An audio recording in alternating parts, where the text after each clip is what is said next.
한국 입장에서 굉장히 애매한 상황입니다. 곤혹스럽죠. 예, 미국 하원 청문회에서 이제 북한에 대한 인내는 끝났다. 네. 북한을 도와주는 제3자라도 금융을 봉쇄하겠다. 미국 입장 어떻게 봐야 됩니까? 아니 그러니까 그 해킹 사건 이후에 그러니까 쿠바 그러니까 미국 내부 사정을 들여다본다면 의회를 공화당 매파가 장악하고 있습니다. 예. 오바마는 소수파죠. 근데 쿠바와 이제 그걸 했지 않습니까? 그렇죠. 국교 정상화를 했는데 했죠. 이 부분에서도 의 비판이 좀 많이 있습니다. 그렇기 때문에 그 와중에 이제 소니스 해킹을 했고 북한이 했다라는 게 드러났기 때문에 이 문제는 그러니까 안보 침입으로 일단 미국 의회는 받아들이고 있거든요. 들고 있다. 그렇다면 미국이 가만히 있지 않겠다는 것인데 우리는 때마침 또 그 남북 간에 뭔가 좀 이렇게 대화 기류를 만들어 보려고 하는데 어떤 기축 동맹은 한미 동맹 아닙니까? 예. 그렇기 때문에 한국 정부가 스탠스가 굉장히 좀 애매해졌다 뭐 이렇게 봐요. 오바마 입장에서는 딱 걸린 거예요, 북한이. 왜냐면 오바마 중간선거 참패해서 저 레임덕 들어가려고 하는데 참패 여러 가지 원인이 있지만 그 중에 하나가 중동 정책 실패가 가장 큰 원인 중 하나 차지했거든요. 근데 중동 정책 기본적으로 전쟁을 수행해야 되는 것이기 때문에 강경책을 쓰기가 굉장히 애매모호합니다, 오바마 입장에서는.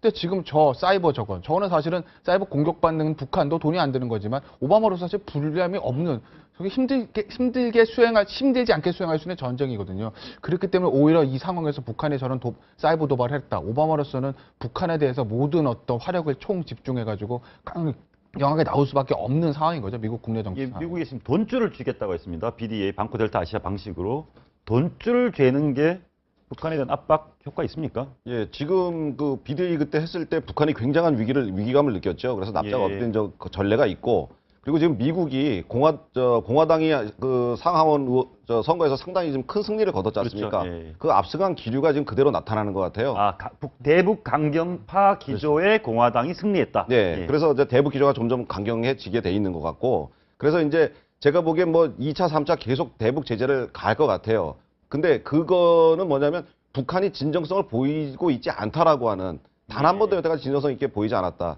이제 하면서도 지금 단서는 달고 있어요. 북한이 진정성을 보이면 서울의 기류에 우리가 동조하겠다. 서울의 뜻에 따르겠다. 이제 이런 얘기는 해놓고 있는데 그 뒤에 단서가 또 있습니다.